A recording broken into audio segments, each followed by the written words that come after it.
Hare Krishna. I hope you don't mind. I'm going to speak in English.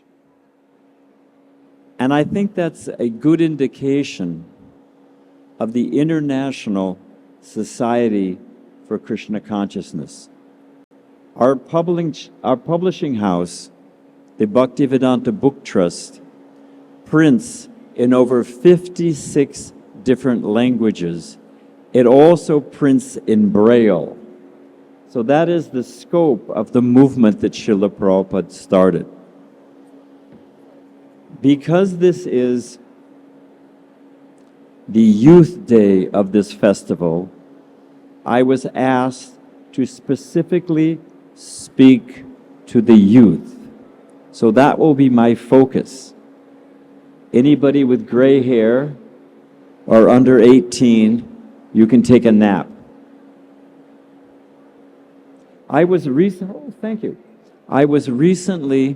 in Burma, in Myanmar, and I met a young man, nice man, came up to me, asked me, "Oh, you're coming from the West, you're dressed as a monk," and he was asking questions.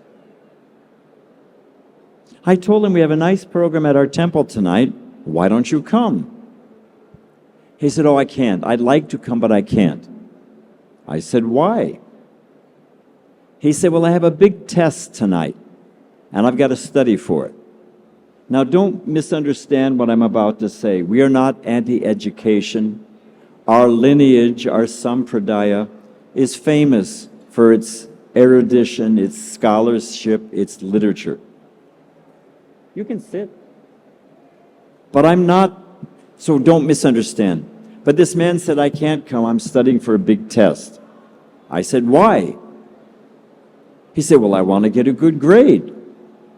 I said, "Okay, why?" He said, "Well, I want to graduate with honors." I said, "Okay, why?"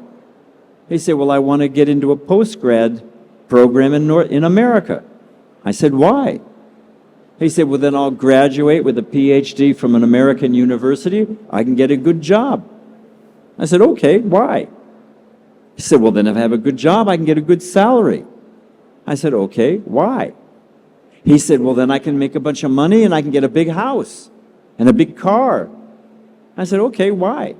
He said, "Well, then I can get a big, beautiful wife and I'll be happy." I said, "Aha." All of these steps are intermediary steps to the goal of happiness. He's assuming that each of those steps will lead him to the goal of happiness. I said, "Did you ever think I'm coming from America? We got so many big, big houses, big, big cars, people have beautiful wives, and they're not happy at all. You should be asking, why am I in this country learning about spiritual culture, spiritual traditions? Why am I here? You're chasing after what I already had and gave up." Let me put a sharper point on it. One of our senior monks, a very saintly person known to many of you, Radhanath Maharaj. He was invited to speak to the directors of the Bank of England. You can imagine, Bank of England, it has its tentacles around the world. These were the directors of the Worldwide Bank of England. Radhanath Maharaj started off by saying, "You're all controlling billions of dollars. I'm a sannyasi. I don't even have a pocket or a bank account. But anyway, let me share something with you." And this is what Radhanath Maharaj told him. The success of nations on the mundane scale is measured by GDP. That means gross domestic product. That's G20, it's happening here soon, G10, G7, and they're measuring gross domestic product. Gross domestic product means how many durable goods do you produce?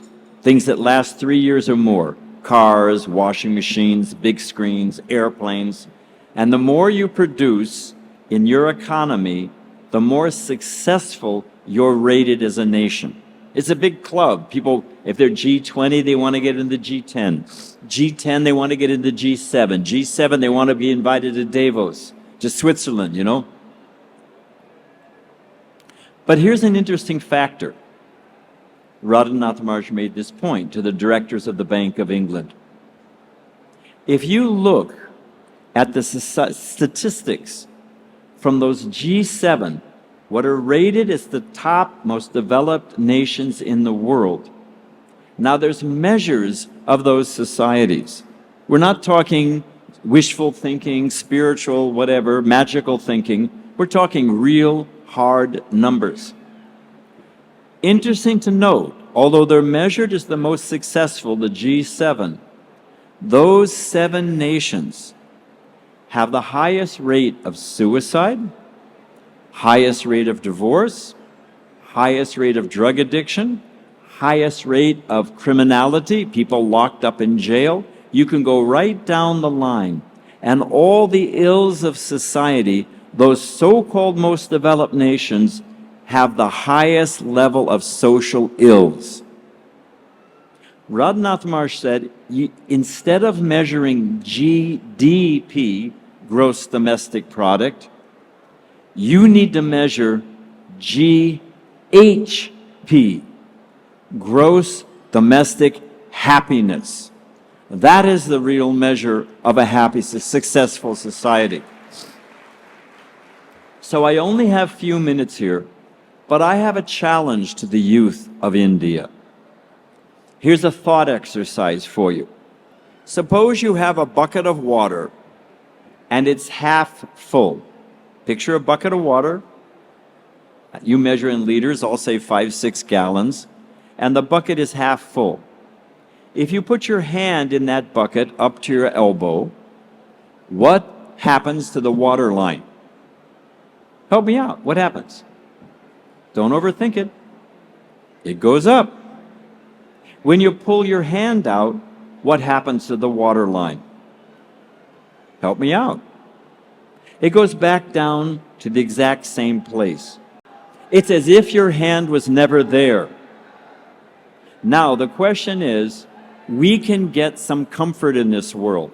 You can work hard. We're not against hard work. Devotees worked very hard. Hanuman, Arjuna, they're the heroes of the Mahabharata and the Ramayana. They're working hard. Vaishnavas work. We just saw this film. Devotees work hard. But the question is, what is the lasting benefit? Each one of you, I was once a young man. Hard to believe, but true. I am now 70 years old. I can look back at my life. My question is, what are you going to do with your life? What are you going to do that leaves a lasting difference? Are you just going to take up space? Are you going to, fine, you raise a family, you pay off the mortgage of your house, you have some retirement money, you get your daughter married. That's all well and good. But is that all there is? And when you're dead and gone, because we all, time and tide, wait for no one, what will be the measure of our life? What difference did we make in the world? So I'll end here, but I'm offering a challenge to the youth of India. Do not chase after the West. Do not be cheated. Do not assume, because we have the numbers that show that that does not produce happiness, individually or collectively. Get your degree, have your career, get married, raise your family, fine. But do something that makes a difference in the world. And if you want to make a difference in the world, if you really want to change the world, is that a confirmation? If you really want to make a difference in the world, help the Hare Krishna movement. All over the world. We are in every continent, including Antarctica. Yes, we are. I'll tell you about that some other time. And people's lives are being changed for the better. So if you want to have fun, Krishna says in Gita, I'm adventure. You want to have fun? You want to make difference? You want to change the world for the better? Gandhi says, be the change you want to see in the world. help the Hare Krishna movement. Put your shoulder to the wheel and push this movement forward. We are spreading Vedic values, Vedic happiness, and it's happening all over the world. So thank you very much. Hare Krishna.